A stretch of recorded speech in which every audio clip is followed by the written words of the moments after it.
This is the Blackout Podcast.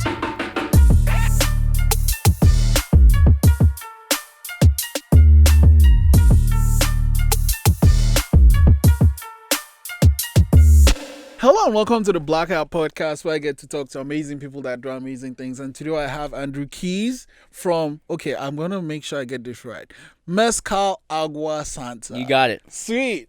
So I saw the Mezcal on Instagram. You guys' Instagram is nuts, by the way. Like, are you behind that? I post Agua Santa drinks on my own Instagram, but Carmen runs the Agua Santa Mezcal Instagram. Okay. So she gets a lot of content from other bartenders in the country, which is nice. So it's a great Instagram.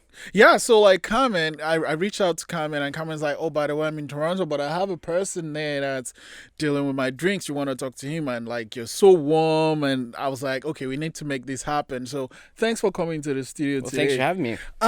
How did you and Carmen meet? So Carmen is the lady behind the drink. Yes, Carmen is the owner of Agua Santa Mezcal. She's from Mexico. And I couldn't say her last name, so that's why I didn't say it. Wrong. There we go. But me and Carmen met for an event in Halifax called Drink Atlantic, which is a cocktail festival ran by Matt Boyle and Jeff Van Horn with tons of other people. But we briefly met when we were working the event, and then she reached out to a mutual friend 5 months ago, and she's like, do you know any bartenders that would like to be a brand ambassador?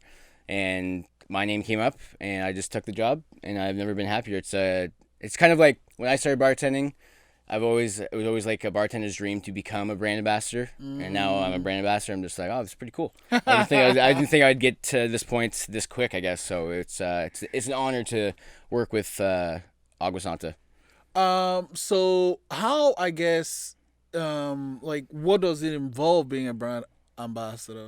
Well, first, educating, what I like to say is I'm responsible for telling the beautiful story of Agua Santa to all of Nova Scotia, because I think it's a beautiful story, what Carmen's created. But you educate bartenders and people in the city of Mezcal, first of all, because not a lot of people know about Mezcal. Yeah, let's start with that first. What is it? So there's a big misconception of Mezcal and tequila. So Mezcal is a big umbrella, and there's a lot of other things under it. Tequila is a type of Mezcal. Oh. So there's a difference between production and different types of agave. This is Espadín, which is matured at 7 years. So tequila has to be Blue Weber tequila and made in Jalisco and kind of other regions in Mexico. But this is made in Oaxaca. But so it starts with the terroir. So the terroir in Oaxaca is very diverse, but the Espadín, which is in this bottle, grows at 7 years, and then they harvest it. So they take the quiotes off, which is like the pointy things on the agave plant. They grind it, and then they ferment it, and then distill it. But they smoke it underground. That's the difference between when they bake it or when they cook it.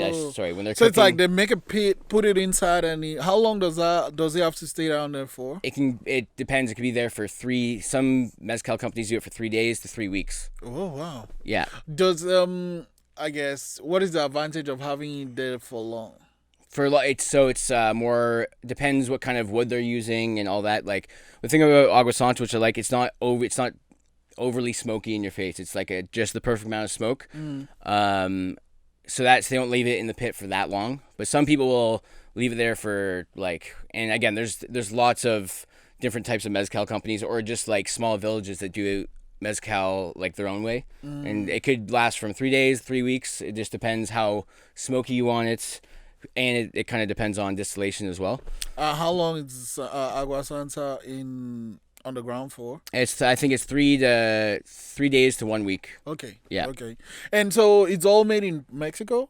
Yes, all Oaxaca, Mexico. So what is the life cycle from the plant to this bottle? So yeah, like I said, so they pick the farmer has his Espadín agave for this bottle. So they harvest it. They smoked underground. They grind it with a tahona. The tahona is like a stone wheel. Oh. It's like the very traditional way of making agave spirits, I guess, or crushing the agave. And then they ferment it, so it's open air fermentation. So they let it sit with the sugars and water, turn to alcohol.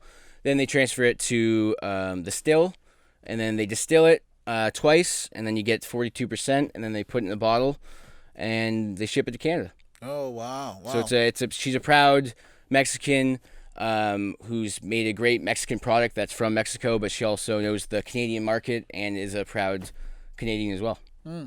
How long has Mezcal Agua Santa been in the market now?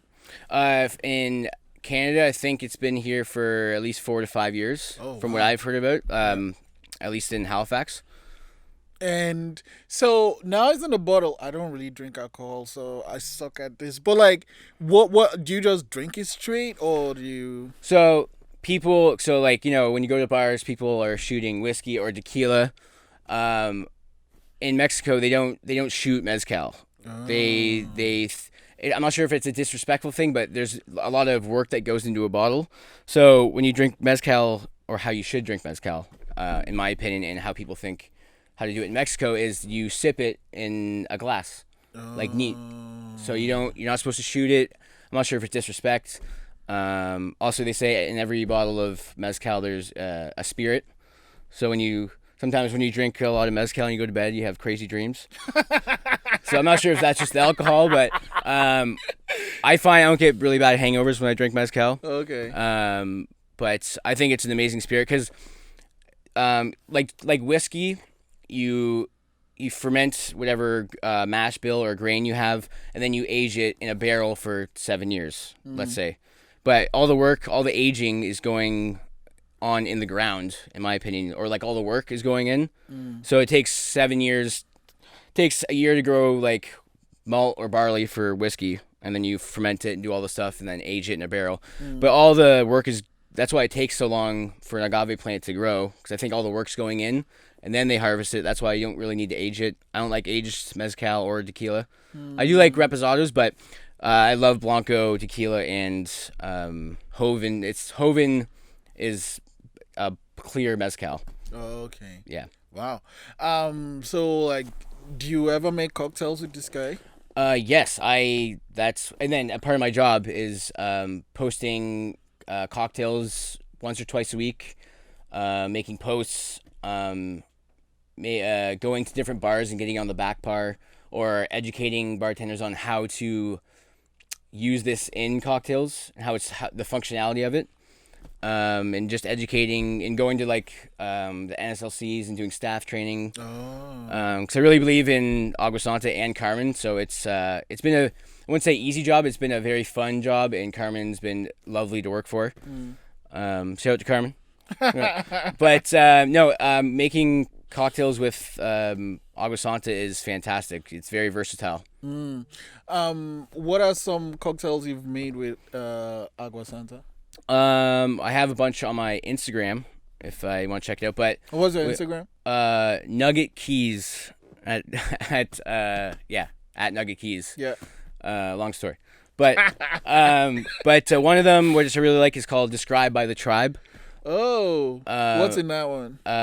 It is Agua Santa Mezcal, Pecho d'Aperitivo, which is like an Italian. Not Italian, but like an Aperol, essentially. Let's just say Aperol. Yellow chartreuse and lime. It's a riff off a Naked and Famous, and turmeric and pineapple bitters. Oh wow. But it's a riff off of Naked and Famous, which is a famous mezcal drink from New York. And it's one of my favorite classic cocktails. So I just made a riff off that.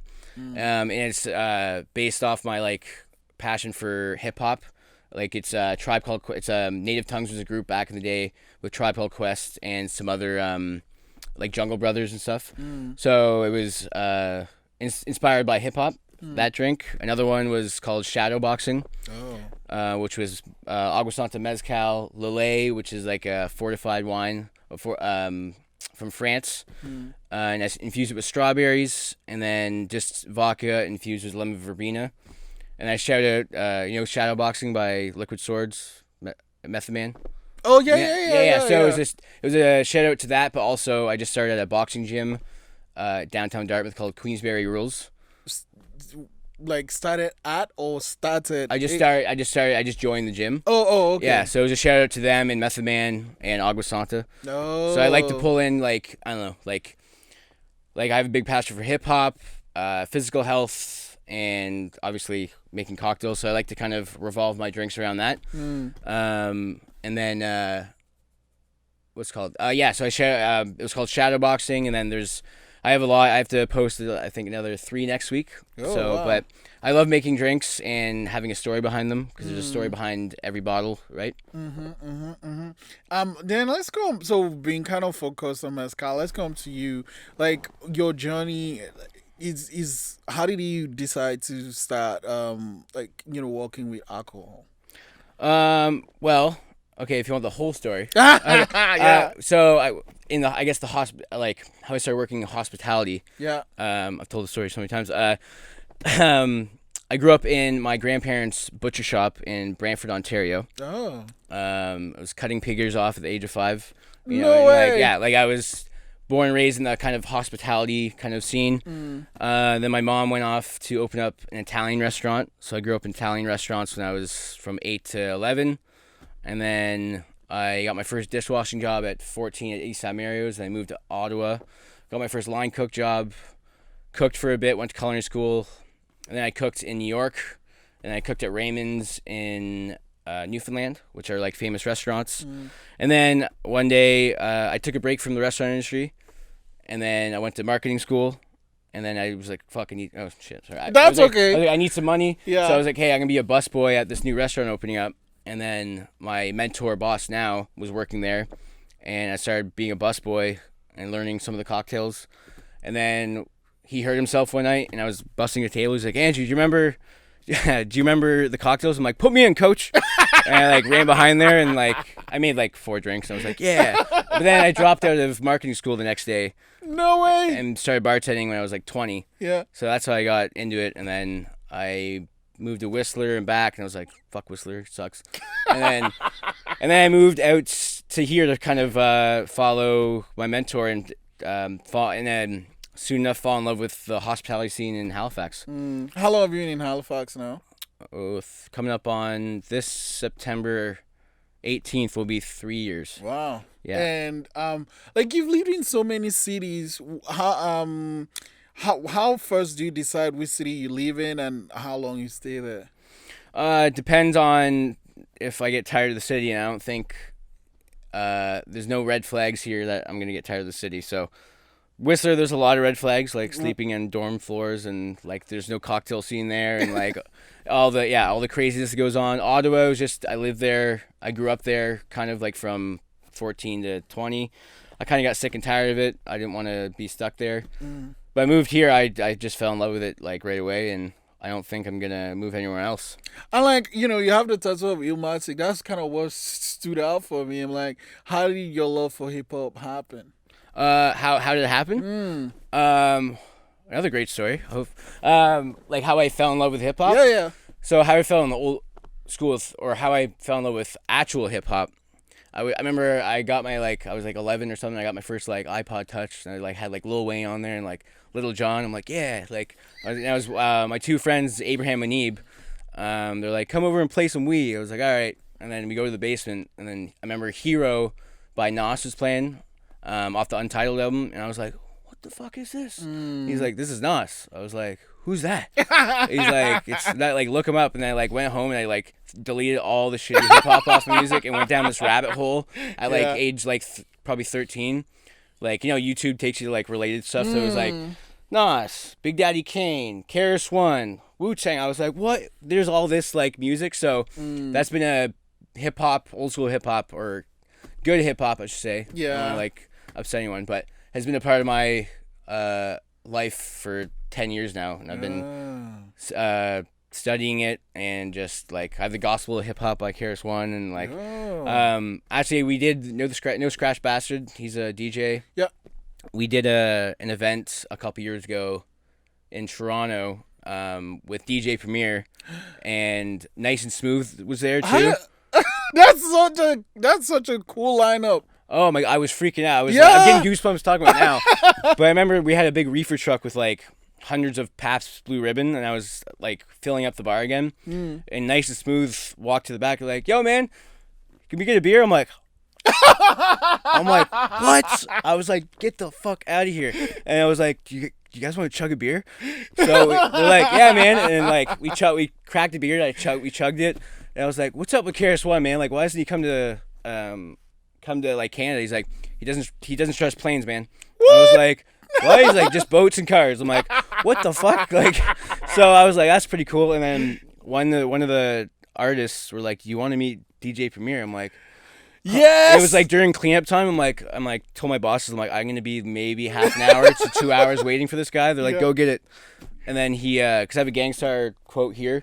He came off the bus. He's getting old. He's like, get down. He's like, "Oh, this fucking kid." I'm like, "Oh." So I had a Sharpie with me. I'm just like, Premier, I'm a big fan. Like, you know the song "Peace of Mind" by Gangstar? He's like, "Yeah, I produced it." I'm like, "Oh yeah." Yeah. I'm like, "Can you sign my arm?" And I thought I was gonna get tattooed over, but he just went like just like a shitty, not like he was in a rush, and it was just like a big Sharpie line. I'm like, "Oh, okay, I'm not getting this tattooed." But yeah, hip hop has been a big part of my life and a big influence on my bartending, which is great. In what way? Just inspiration. A lot of my drinks are from like educate. Like if I can make a drink and tell a story about Agua Santa or hip hop or any type of music or like an event, like you can. The power of bartending is you can make a drink and you can tell a story with it as well. And it's not just like, here's a rum and coke. It's and with your ingredients you can make really, really delicious, complex cocktails, but then you have a platform to also tell a story or donate to a charity or raise awareness on something. You know what I mean? So yeah, that's why I love bartending's been awesome. Has its ups and downs, obviously, but it's the hospitality industry is my true passion, and so is hip hop. So they go hand in hand. So now COVID happened. I think March, the world kind of shut down. Yeah. How's that for you and like your experience from the hospitality? Like how did everyone Yeah. It was a big hit for not just like the whole hospitality industry all over the world. Because we don't.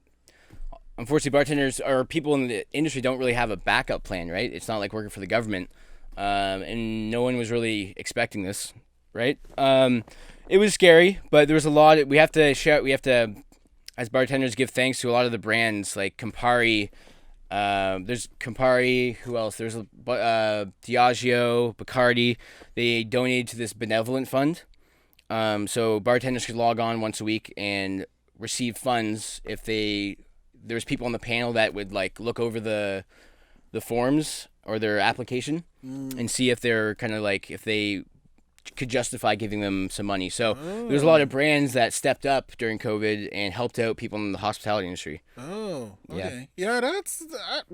I guess maybe you have to be in the industry to know that, but like, it's not even news, right?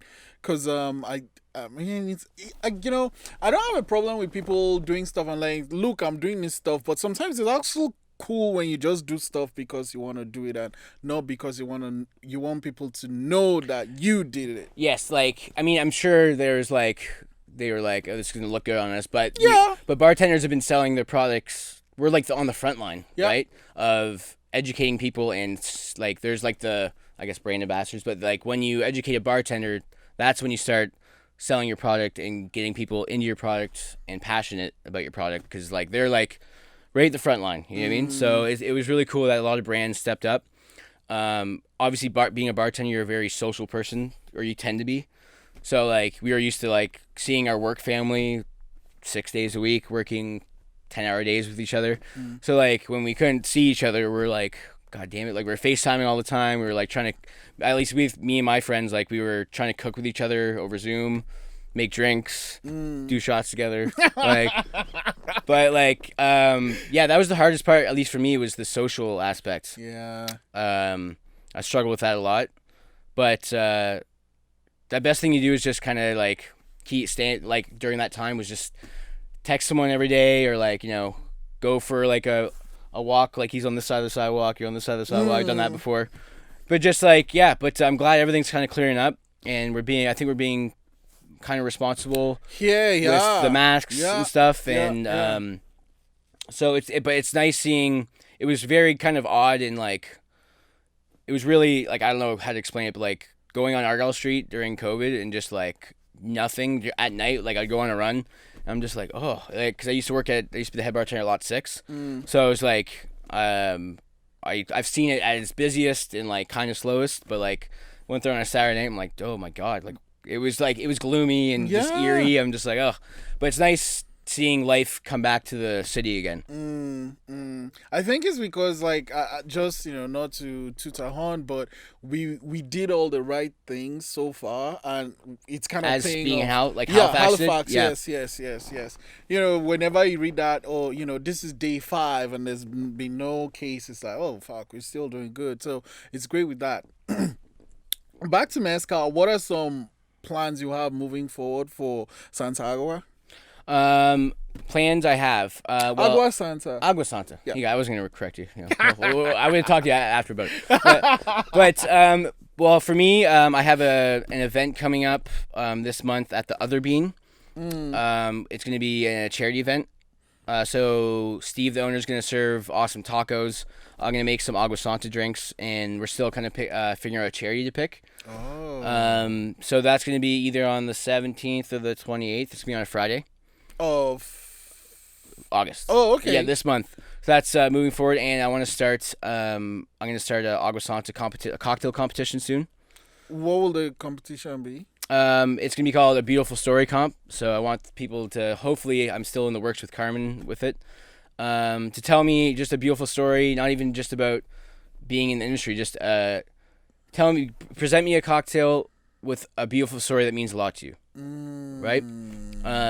Because like there's so many comps like make me a drink about the brand, like people know about. I'm gonna tell them about the brand. They're gonna know about the brand, but I think the brand's such a beautiful story. You tell me a beautiful story using Agua Santa, right? So that I'm still working on that, and maybe it's kind of in the works. I don't want to jinx it, but we're working on a canned cocktail, like a vodka soda, essentially. Oh, like a cocktail in a can. Yeah. So we're working on that as well. Is it gonna be just like? Is it gonna be a series of like? Is it just one type, or is it gonna be different? I think as of right now, just with like COVID and stuff, probably just one. But and see how well it does. Because like I don't want to like put 4 out and just like one sells. You know what I mean? Yeah. So just one step at a time. How will you now pick that one though? Because you have so many options. Pardon me, sorry. How will you pick the one you can? Oh, I already have one in mind. Oh, okay. But you don't want to like be very like over complicated with stuff like that, because like you want, like, obviously we still live in Nova Scotia, and like it's gonna be a very like it's gonna be a crushable cocktail, but no crazy ingredients in it. Like it's gonna be refreshing, something you can crush during the summer, and yeah, it's gonna be fun. I'm excited. Okay. I'll drop some off when they're ready. Awesome. Yeah. Talking about dropping some off. Do we get to keep the bottle? Yeah, well, I thought this was for the listener. Sweet. Okay. Yeah. So I mean, you guys could be the winning listeners and just drink it. I don't know. Exactly. Some. I don't know. Don't tell the listeners that. Just. Yeah. So someone listening, is gonna get this awesome bottle. So Andrew, now with all these plans, like, are you kind of a sport person here in Halifax? Do you have other people working with you on? No, I'm the first. I think I'm the first brand ambassador for Agua Santa Mezcal. So I guess my position is the Atlantic Canada brand ambassador. So we're just kind of going around Halifax, Dartmouth right now. Then we're gonna spread out to New Brunswick and hopefully Newfoundland, because obviously this is Atlantic Canada. Yeah. But yeah, it's slow steps. Obviously with COVID. It's kind of buffered like everything. So yeah, I'm excited for moving forward with Agua Santa, and kind of everyone, COVID kind of calming down a bit, hopefully. Yeah. I mean, I guess different provinces and different countries are handling in different ways. But I think as long as we keep doing what we are doing, we should be fine here. And life is slowly opening up. Like you said, people are actually going out and doing stuff. So that's great. And like, I don't like traffic, but there was a day I was actually in traffic and it felt good. Like, life like having the yeah, life is coming back to normal in such in That's a good way to look at it too. Like not get mad at traffic. Like, oh, there's traffic again. Yeah, Like, yeah, it felt really good. Yeah, okay. I want to end with this though. So I guess you have this positive outlook with life, like taking things that matter to you and bring it into your work. Someone out there listening, what advice would you give them with following their passion? Following their passion. Oh. Well, don't. I would say don't let, if you're truly passionate about something, like I was with, like, first with cooking and then at the end bartending, there's a lot of people, and I knew deep down, like, this is what I want to do. I was telling my family, but don't let someone steer you off the path of what you really want to do and you're going to be successful at. Because if I went into another profession, and because, like, all my friends or family told me to do that, I'm not going to be as successful as if I'm in something I'm fully invested and passionate about. Like, say if I was a hedge fund manager, or like, who fucking knows, right? But like, you shouldn't do something because maybe it makes a little more money or because someone's telling you it's a better job. You should, because you're not going to excel at it if you're not fully invested or fully in love with that position or job. So I'm going to be, so just don't let anyone steer you off the path. If you're passionate about it, stick with it. And you need to be successful. You need to be passionate and fully into whatever you want to be or pursue, I guess. Wow. Thank you so much for coming in today. Thank you very much, man. And a lucky listener is going to get this bottle. Yes.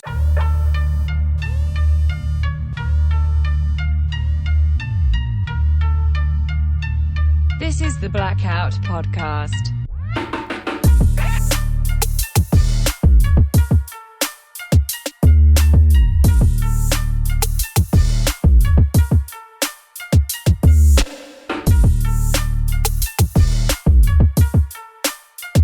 Thanks for listening.